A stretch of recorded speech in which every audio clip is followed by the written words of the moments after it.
جی السلام علیکم، کیسے ہیں اویس صاحب؟ بہت شکریہ، آپ مجھے اتنا ٹائم دے رہے ہیں۔ اویس صاحب، میرا ایک کویسچن ہے جو بالکل کافی عرصے سے میرے مائنڈ میں گھوم رہا ہے، بہت عرصے سے۔ وہ یہ ہے کہ اللہ تعالیٰ صرف شرک، جو انسان شرک کرتے مر جائے تو اللہ کہتے ہیں کہ شرک کا گناہ میں کبھی معاف نہیں کروں گا، باقی میں کوئی بھی گناہ معاف کر سکتا ہوں۔ تو کافی عرصے سے میں نے کافی ایسے کرسچن میں ایسے فرقے دیکھے ہیں جو بالکل شرک نہیں کرتے، جو عیسیٰ علیہ السلام کو اللہ کا بیٹا نہیں مانتے، اور یہی کہتے ہیں کہ گاڈ صرف ایک ہی ہے، لیکن وہ ان میں سے کچھ زیادہ تر آلموسٹ سب وہ ہمارے پیارے نبی صلی اللہ علیہ وسلم کو نہیں مانتے، انہیں پیغمبر نہیں مانتے۔ تو جتنا میں سمجھتا ہوں کافر تو وہ ہو گئے نا، انکار تو انہوں نے کر لیا، لیکن ان میں سے ایسے ہے جو شرک نہیں کرتے۔ تو اس بات کے حساب سے کیا ان کا چانس ہے کہ وہ جنت میں جا سکتے ہیں؟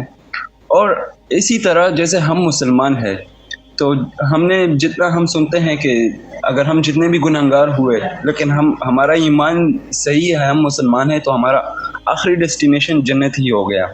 تو اگر اس طرح ہے تو اس طرح تو پھر وہ لوگ جو فار ایگزامپل آیا کرسچن ہے یا کوئی بھی مذہب کا ہے، اگر وہ شرک نہیں کرتا تو اس کا بھی آخری ڈیسٹینیشن تو جنت ہی ہو گیا نا۔ تو مجھ میں اور اس میں کیا فرق ہو گیا؟ مجھ مسلمان میں یا اس کرسچن میں، یا اس میں کیا فرق ہو گیا؟ مجھے یہ بات سمجھ نہیں آتی۔ اعوذ باللہ من الشیطان الرجیم، بسم اللہ الرحمن الرحیم۔ بہت شکریہ بھجن آپ کے سوال کا۔ یہ جو آپ نے کہا ہے نا کہ اللہ تعالیٰ یعنی شرک ہی بہت بڑا گناہ ہے، شرک ظلم ہے، ایسا نہیں ہے کہ صرف شرک ہی ایسا گناہ ہے کہ جس کی وجہ سے انسان جہنم میں جائے گا۔ اللہ تعالیٰ کی جو نافرمانی ہے وہ کفر ہو جاتا ہے، اللہ تعالیٰ کا انکار ہو جاتا ہے، اللہ تعالیٰ کے حکم کا انکار ہو جاتا ہے۔ اور یہ جو کفر ہے نا، یہ اللہ تعالیٰ کو سخت ناپسند ہے۔ شرک تو بے شک اللہ تعالیٰ کو، وہ تو سب سے بڑا گناہ ہے ہی، وہ تو ظلم عظیم ہے ہی، لیکن ایسا نہیں ہے کہ صرف شرک ہی ظلم عظیم ہے۔ جو کفر ہے نا، یعنی اللہ تعالیٰ کا انکار، اللہ تعالیٰ کے حکم کا انکار، اس سے انسان کافر ہو جاتا ہے، دائرہ اسلام سے خارج ہو جاتا ہے۔ اور دائرہ اسلام سے خارج ہونے والا جو ہے اس کے بارے میں اللہ تعالیٰ نے قرآن میں مختلف جگہوں پہ بہت ہی واضح احکامات بتائے ہیں۔ میں صرف آپ کو سورۃ الکہف کی جو آخری رکوع ہے اس کی ابتدائی آیات سناتا ہوں، تو اس سے آپ کو اندازہ ہو جائے گا کہ اللہ رب العزت قرآن میں فرماتا ہے، بعد اعوذ باللہ من الشیطان الرجیم، بسم اللہ الرحمن الرحیم، افحسب الذین کفروا ان یتخذوا عبادی من دونی اولیاء انا اعتدنا جہنم للکافرین نزلا۔ کیا کافروں نے یہ سمجھ رکھا ہے کہ وہ میرے بندوں کو میرے علاوہ اپنا دوست بنا لیں گے؟ انا اعتدنا جہنم للکافرین نزلا، ہم نے جہنم کو تیار کر رکھا ہے کس کے لیے؟ کافروں کے لیے، انکار کرنے والوں کے لیے۔ یہاں پہ مشرکین نہیں آیا، یہاں پر آیا للکافرین نزلا، کافروں کے لیے اللہ تعالیٰ نے جو جہنم ہے وہ تیار کر کے رکھی ہے۔ اور پھر اللہ تعالیٰ فرماتا ہے، افحسب الذین کفروا ان یتخذوا عبادی من دونی اولیاء انا اعتدنا جہنم للکافرین نزلا۔ آگے اللہ تعالیٰ فرما رہا ہے، قل هل ننبئکم بالاخسرین اعمالا الذین ضل سعیہم فی الحیاۃ الدنیا وهم یحسبون انہم یحسنون صنعا اولئک الذین کفروا بآیات ربہم ولقائہ فحبطت اعمالہم فلا نقیم لهم یوم القیامۃ وزنا ذالک جزاؤہم جہنم بما کفروا واتخذوا آیاتی ورسلی ہزوا۔ کہ اللہ تعالیٰ نبی مکرم صلی اللہ علیہ وسلم سے فرما رہا ہے کہ آپ انہیں بتا دیجئے کہ کیا میں تمہیں اس شخص کے بارے میں نہ بتاؤں کہ جو سب سے زیادہ بدترین، سب سے زیادہ خسارے والا ہے، یعنی سب سے زیادہ لاس جس کو ہوگا، بالاخسرین اعمالا، وہ کون لوگ ہیں؟ جن کی دنیا کی ساری ایفرٹ اللہ تعالیٰ نے ضائع کر دی. الذین ضل سعیہم فی الحیات الدنیا، کہ انہوں نے دنیا میں بہت ایفرٹ کی، نیکیاں کمائی، اچھے کام کیے، چیریٹی کی ہوگی، سب کچھ کیا ہوگا، ہو سکتا ہے آنیسٹلی بزنس بھی کیا ہو سکتا ہے کسی کا حق بھی نہ مارا ہو، کوئی قانون بھی نہ توڑا ہو، لیکن اللہ تعالیٰ کیا فرما رہا ہے؟ ضل سعیہم فی الحیات الدنیا، دنیا کی ساری ایفرٹ ان کی ضائع ہوگی. وہ کون لوگ ہیں؟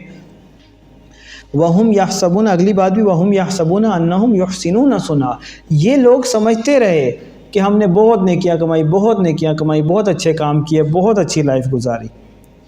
وَهُمْ يَحْسَبُونَ أَنَّهُمْ يُحْسِنُونَ صُنْعًا، یہ کون لوگ ہیں؟ أُولَٰئِكَ الَّذِينَ كَفَرُوا بِآيَاتِ رَبِّهِمْ وَلِقَائِهِ، یہ وہ لوگ ہیں کہ جنہوں نے کفر کیا، انکار کیا، یعنی کہ نہیں مانا. أُولَٰئِكَ الَّذِينَ كَفَرُوا بِآيَاتِ رَبِّهِمْ، یعنی اللہ تعالیٰ کی جو آیات ہیں، قرآن مجید ہے، اللہ تعالیٰ کے احکامات ہیں، ان کا حکم ہے، اللہ کا حکم ہے، وہ اس کا انکار کیا. وَلِقَائِهِ، اور اس سے بھی انکار کیا کہ وہ اللہ تعالیٰ سے ملاقات کریں گے، یعنی انہیں لوٹ کر اللہ تعالیٰ کے پاس آنا ہے. فَحَبِطَتْ أَعْمَالُهُمْ فَلَا نُقِيمُ لَهُمْ يَوْمَ الْقِيَامَةِ وَزْنًا، لہٰذا اللہ تعالیٰ فرما رہا ہے کہ ہم نے ان کے سارے اعمال ضائع کر دیے. اب چاہے وہ ایون شرک سے بھی بچے ہوں، یہ اللہ تعالیٰ نے بتا دیا ہے کہ انہوں نے کیونکہ اللہ تعالیٰ کی آیات کا انکار کیا. اللہ کا حکم ہے کہ محمد رسول اللہ صلی اللہ علیہ وسلم خاتم النبیین ہیں، آپ صلی اللہ علیہ وسلم کے بعد کوئی نبی نہیں ہے، اور آپ صلی اللہ علیہ وسلم اللہ تعالیٰ کی طرف سے بھیجے ہوئے پیغمبر ہیں، رسول ہیں، نبی ہیں. تو جب اللہ تعالیٰ نے ایک بندہ بھیج دیا، اپنا ایک بندہ بھیج دیا، پیغام کے ساتھ بھیج دیا، احکامات کے ساتھ بھیج دیا، تو جس نے ان کی بات نہیں مانی وہ کافر ہو گیا، اللہ تعالیٰ کے غضب کا شکار ہوا. پھر اللہ تعالیٰ فرما رہا ہے کہ پھر کیا ہوا؟ یہ جن لوگوں کا اللہ تعالیٰ نے ضائع کر دیے سارے کے سارے اعمال، فَلَا نُقِيمُ لَهُمْ يَوْمَ الْقِيَامَةِ وَزْنًا ذَلِكَ جَزَاؤُهُمْ جَهَنَّمْ، ان کا ٹھکانہ کیا ہے؟ جہنم. اس میں شرک کا ذکر ہی نہیں ہوا. تو اللہ تعالیٰ جو ہے وہ عظیم ذات ہے، اکبر ذات ہے، اس سے بڑا کوئی نہیں ہے، اس سے پہلے کوئی نہیں تھا، اس کے بعد کوئی نہیں ہوگا. وہ ساری کی ساری کائنات کو، مخلوق کو پیدا کرنے والا ہے. اس کی شان ہے کہ اس کا اشارہ ہو، اس کا حکم ہو، اس کی بات ہو، اور سر تسلیم خم نہ ہو بلکہ سر جھک جائے سجدے میں،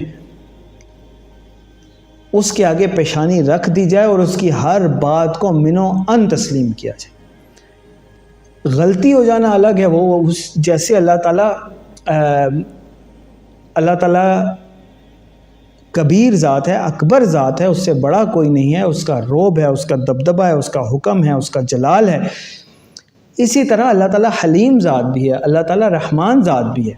غلطی ہو جائے تو وہ اللہ تعالیٰ معاف کرتا ہے، ہمت بھی دیتا ہے گناہ سے بچنے کی، توفیق بھی دیتا ہے توبہ کرنے کی.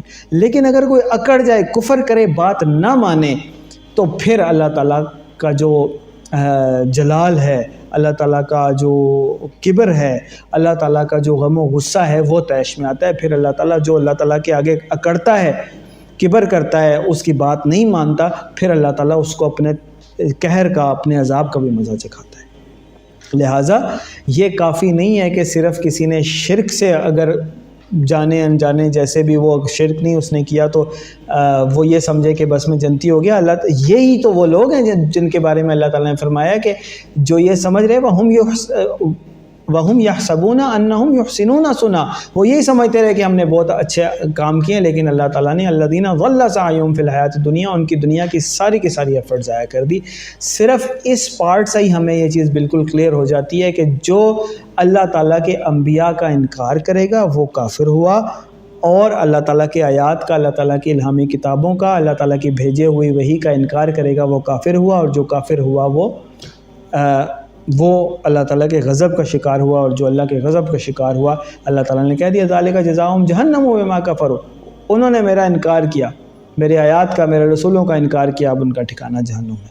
تو یہ کانسیپٹ بالکل کلیئر ہونا چاہیے. شرک بھی اللہ تعالیٰ معاف نہیں کرے گا، لیکن جو کفر ہے وہ بھی یعنی اللہ تعالیٰ کو بالکل پسند نہیں ہے. اللہ تعالیٰ کی شان کے خلاف ہے کہ کوئی اس کی بات کا انکار کرے، اور جو اس کی بات کا انکار کرتا ہے اللہ تعالیٰ اس کو جو ہے وہ اپنے عذاب کا مزہ چکھاتا ہے۔ تو ہم سب کو مسلمان ہوتے ہوئے بھی اگر کسی نے شرک کیا ہے تو وہ بھی معاف نہیں ہوگا جب تک کہ وہ توبہ نہ کرے۔ اس سے مسلمان انسان کافر نہیں ہو جاتا، غلطی سے بھی شرک ہو سکتا ہے۔ جیسے اگر کسی نے سجدہ اس وجہ سے لمبا کر دیا کہ کوئی اسے دیکھ رہا تھا، تو وہ جو سجدہ اس نے طویل کر دیا وہ ایک شرک کی فارم ہو گئی، کیونکہ وہ اللہ کے لیے سجدہ کر رہا تھا، لیکن دوسرے کی رضا، دوسرے کا دیکھنا، دوسرے کی اپریسیشن، دوسرے کے سامنے اچھا دکھنا، وہ اس وجہ سے اس نے سجدہ لمبا کر دیا۔ اب اس سے شرک کا ایک ایکٹ ہو گیا، اس سے وہ کافر نہیں ہو گیا، بندہ دائرہ اسلام سے خارج نہیں ہو گیا، اللہ تعالیٰ معاف کرے، غلطی سے شرک ہو گیا اس سے۔ اب یہ شرک بھی توبہ کے بغیر معاف نہیں ہوگا، توبہ کرے تو پھر معاف ہو جائے گا۔ اللہ تعالیٰ ہم سب کو شرک سے، کفر سے، بدعات سے اور اللہ تعالیٰ کی نافرمانی سے، ہر طرح کے فتنوں سے اللہ تعالیٰ ہمیں محفوظ فرمائے۔ مجھے امید ہے آپ کو آنسر مل گیا ہوگا، اور بھی اگر آپ کے اس طرح کے کوئی کوشچن ہو تو please feel free to ask انشاءاللہ۔